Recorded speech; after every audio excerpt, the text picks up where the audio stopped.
திருப்பத்தூர் அருகே இருசக்கர வாகனத்தில் சென்று கொண்டிருந்த நபரை மாடு முட்டி காயம் ஏற்படுத்தியதை தொடர்ந்து கேட்பாரற்று சுற்றித் திரிந்த 10க்கும் மேற்பட்ட காளை மற்றும் பசு மாடுகளை பறிமுதல் செய்து அபராதம் விதித்த நகராட்சி நிர்வாகம்.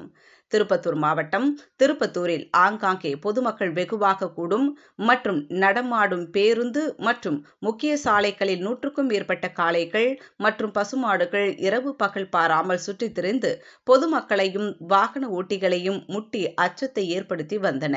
இதனைத் தொடர்ந்து பொதுமக்கள் மத்தியிலிருந்து பல்வேறு புகார்கள் நகராட்சி நிர்வாகத்திற்கு வந்த நிலையில் இதுகுறித்து மாவட்ட ஆட்சியர் அலுவலகத்தில் நடைபெற்ற கலந்தாய்வு கூட்டத்தில் கேட்பாரற்று சுற்றித் திரியும் பசுமாடுகளின் உரிமையாளர்கள்